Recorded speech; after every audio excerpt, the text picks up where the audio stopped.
Sir, സാറിന് വേണ്ടി ഞാൻ പലയിടത്തും വാദിക്കാറുണ്ട്. ബൽറാം സാർ മറ്റ് സിഐമാരെ പോലെയല്ല, ഡീസന്റ് ആണ്, കൈക്കൂലി വാങ്ങാറില്ല, കുടിക്കുകയാണെങ്കിലും കണ്ടവന്റെ ചക്കാത്തടിക്കില്ല, തെമ്മാടുത്തുമില്ല, വ്യഭിചാരമില്ല. അല്ല, കുറച്ചു മുമ്പ് ഇവിടുന്ന് ഇറങ്ങിപ്പോയാ കുഴപ്പമില്ല, കൊള്ളാം. സാർ അറിഞ്ഞാണില്ല ഞങ്ങളുടെ പോലീസ് അസോസിയേഷന്റെ തീരുമാനം സർക്കാർ അംഗീകരിച്ചത്. പണ്ടത്തെ പോലെ മേലുദ്യോഗസ്ഥന്മാരുടെ വീട് പണി ചെയ്യാനും തെരുവിളി കേൾക്കാനും കോൺസ്റ്റബിൾമാരെ കിട്ടില്ല. നിറാസ്കർ എന്ന് വല്ലതും വിളിച്ചാ നീ എന്ത് ചെയ്യണോ പൊട്ടി? എവിടേക്കാണ് പോണ്ടെന്ന് പറഞ്ഞില്ല. കമ്മീഷണർ വീട്ടിലേക്ക്.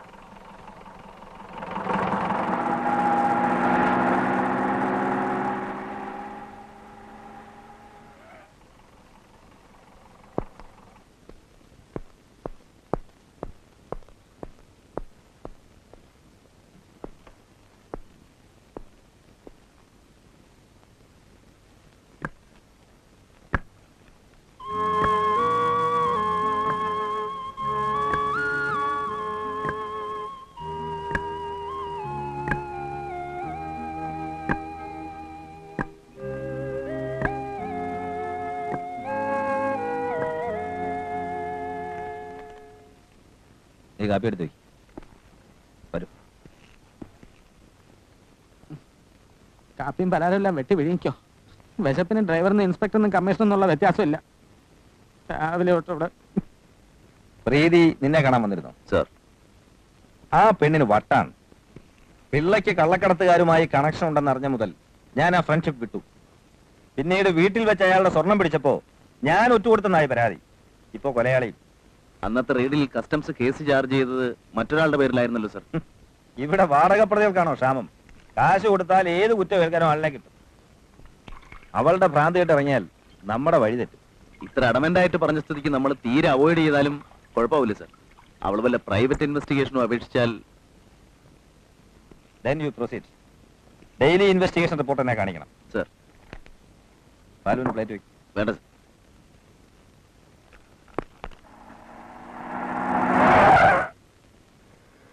സുധാകര, താൻ എവിടെ പോവാ? മറ്റുള്ളവർ മനുഷ്യരാണ്. കാലത്ത് പച്ചവെള്ളം പോലും കഴിക്കാൻ സാറിന്റെ അടുത്തേക്ക് വന്നത്. അവിടെ ഒന്നും തന്നില്ല. കമ്മീഷണർ വീട്ടിലും എന്നെ പുറത്ത് നിർത്തിയിട്ട് സാർ വെട്ടി വിഴുങ്ങില്ലേ? അങ്ങനെ പട്ടിണി ഇരുന്ന് ജോലിയാണെന്ന് നോക്കില്ല. താൻ തിരക്കൊണ്ടേ പൊക്കോ, എനിക്ക് എന്തെങ്കിലും കഴിക്കണം. കൃഷ്ണേട്ടാ, തന്നെ പുട്ടുപോയി കട്ടലേ. കാശില്ല, ഇപ്പോഴേ പറഞ്ഞേക്കാം, പൈസ എടുത്തിട്ടില്ല. ഇവിടെ എന്താ വേണ്ടി? അവിടെ കൊടുത്തു തന്നെ മതി. സാറും ഒന്നും കഴിച്ചില്ലായിരുന്നു അല്ലേ? സോറി.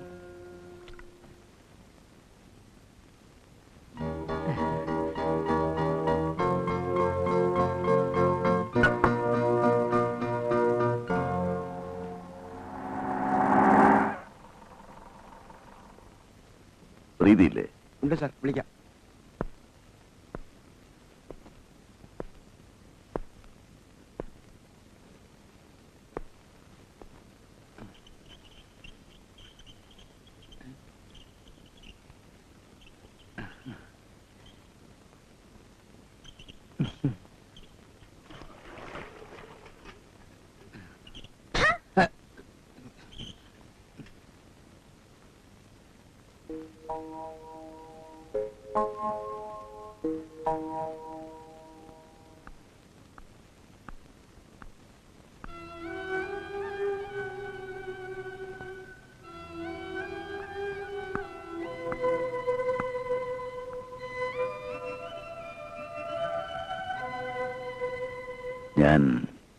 I am sorry. നിങ്ങളുടെ ഇപ്പോഴത്തെ പ്രശ്നങ്ങളും മനപ്രയാസങ്ങളും മനസ്സിലാക്കാതെ ഞാൻ പെരുമാറിപ്പോയിട്ടുണ്ട്. മുഖം നോക്കാതെ, ശുപാർശ കേൾക്കാതെ സത്യസന്ധമായി കേസ് അന്വേഷിക്കാൻ ചുണയുണ്ടോ എന്ന് ചോദിച്ചില്ലേ പ്രീതി? ഞാൻ ഏറ്റിരിക്കുന്നു. I take the challenge. Please. Preethi തന്ന സ്റ്റേറ്റ്മെന്റ് ഞാൻ വായിച്ചു. കൊലയാളി ഇന്നയാളാണെന്നും പ്രേരണ ഇന്ന സോഴ്സിൽ നിന്നാണെന്നും അതിൽ ഉറപ്പിച്ച് പറഞ്ഞിട്ടുണ്ട്. ഊഹം തെറ്റായിക്കൂടെ? ഞാൻ എഴുതിയത് മുഴുവൻ സത്യമാണ് സാർ. സത്യത്തിന് പല മുഖങ്ങളുണ്ടല്ലോ. പ്രീതിയുടേത് ഒരു വേർഷൻ മാത്രമാണ്. വർഷങ്ങളായിട്ട് എനിക്ക് എന്റെ കമ്മീഷണർ അറിയാം. ഒരു മേലുദ്യോഗസ്ഥൻ എന്നതിൽ കവിഞ്ഞ അടുപ്പം എനിക്ക് അദ്ദേഹവുമായിട്ടുണ്ട്. ആ ആളിനെ അവിശ്വസിക്കേണ്ട കാര്യമില്ല. പ്രീതിയുടെ അച്ഛനുമായി പിണങ്ങാനുണ്ടായ കാരണം കമ്മീഷണർ എന്നോട് പറഞ്ഞു. എന്റെ അച്ഛൻ കള്ളക്കടത്തുകാരനാണെന്നല്ലേ? അന്ന് ഈ വീട്ടിൽ വെച്ച് പിടിച്ച സ്വർണം ഞങ്ങളുടേതാണെന്നും പറഞ്ഞു കാണും. മേലുദ്യോഗസ്ഥന്റെ വാക്കുകളല്ലേ സാറ് വിശ്വസിക്കൂ? മറിച്ച് തെളിയിക്കാൻ സാക്ഷികളില്ല. സഹായിക്കാനുണ്ടെന്ന് കരുതിയവർ തന്നെ ഈ കള്ളം പ്രചരിപ്പിക്കുമ്പോൾ സത്യം ഒരിക്കലും പുറത്തു വരില്ല. സാർ ഇവിടേക്ക് വരുമെന്ന് കരുതിയതല്ല. കണ്ടപ്പോ ആശ്വാസമായിരുന്നു, ഒരു പുതിയ ജീവൻ കിട്ടിയതുപോലെ. പക്ഷെ ഇനി എനിക്കൊന്നും പറയാനില്ല. എനിക്ക് പരാതിയില്ല. അങ്ങനെയാണെങ്കിൽ എനിക്കിവിടെ വരേണ്ട കാര്യം ഉണ്ടായിരുന്നില്ല. പ്രീതിയുടെ മൊഴിയെടുക്കാനാണ് ഞാൻ വന്നത്. പറയും. ടിക്രൂസ് ജയിലിൽ നിന്ന് ഇറങ്ങിയ ശേഷം ഭീഷണിപ്പെടുത്തിയ കാര്യം പലതവണ ഞാൻ കമ്മീഷനെ കണ്ട് പറഞ്ഞു. അദ്ദേഹം ഒഴിഞ്ഞു മാറി. അച്ഛൻ മരിച്ചപ്പോഴും ഞാൻ സഹായത്തിന് വേണ്ടി ആദ്യം ചെന്നതും കമ്മീഷന്റെ അടുത്തേക്കായിരുന്നു. വീട്ടിലും ഓഫീസിലും എന്നെ കടത്തിവിട്ടില്ല, കാണാൻ അനുവദിച്ചില്ല. പലരെയും കോണ്ടാക്ട് ചെയ്തു, ഫലം ഉണ്ടായില്ല. അച്ഛൻ്റെ അഡ്വക്കേറ്റ് പോലും എൻ്റെ വാക്കുകൾ വിശ്വസിച്ചില്ല. ഒടുവിലാണ് ഞാൻ സാറിനെ ക്വാർട്ടേഴ്സിൽ വന്ന് കാണുന്നത്. അതിലും എനിക്കുണ്ടായ അനുഭവം. അത് മറന്നേ പ്ലീസ്. ഈ ടിക്രൂസിന്റെ മുഴുവൻ പേരെന്താ? പറയും. ടിക്രൂസ് പെരേര.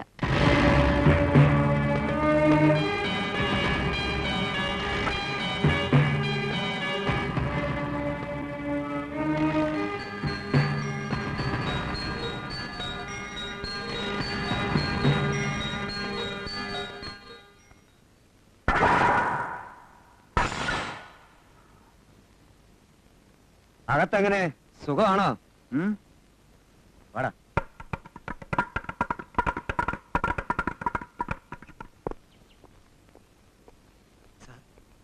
എന്താ കൂട്ട? സത്യരാജനെ കൊന്നതിനല്ലേ സാർ അകത്തായത്? അവന്റെ ആളുകൾ എന്തോ പെറ്റി കേസ് ഉണ്ടാക്കി ഇതിനകത്ത് കയറിയിട്ടുണ്ട്. സാറിനെ ജീവനോട് പുറത്തുവിടില്ലെന്നാ അവര് പറയുന്നത്. സൂക്ഷിക്കണം.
കൊള്ള, കൊല എന്നീ കുറ്റകൃത്യങ്ങൾ ഏർപ്പെട്ടവൻ പലതവണ ജയിൽ ശിക്ഷ അനുഭവിച്ചിട്ടുണ്ട്.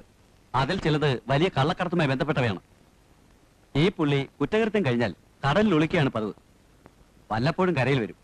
അവിടെ അയാൾക്ക് പല താവളങ്ങളുണ്ട്. സാർ, ഒരു സംശയം. വേണ്ട.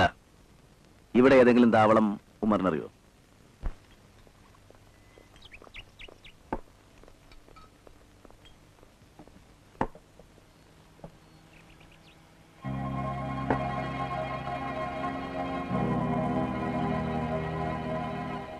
എന്താടാ ഇവിടെ ഡിക്രൂസ് ഉണ്ടെന്ന് ചോദിക്കുന്നു. തല്ലി ഓടിക്കണവന്മാരെ.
Heroin.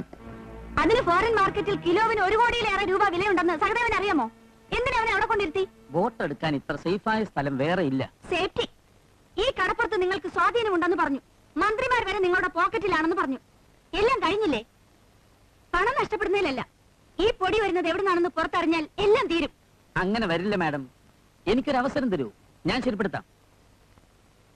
May I come in, sir? Yes, come in. എന്താ ബൽറാം? സാറിനറിയില്ലേ?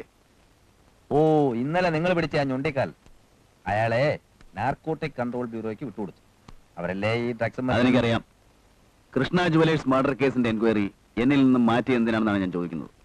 നിങ്ങളെ അതിന് കൊള്ളാത്തത് കൊണ്ട്. പൗരസംഘം സെക്രട്ടറി ആ സഹദേവൻ എന്ന പരാതിയെ കുറിച്ച് നിങ്ങൾ അന്വേഷിച്ചോ? ഇന്ന് വരെ ഒരു കേസെങ്കിലും ചാർജ് ചെയ്തോ?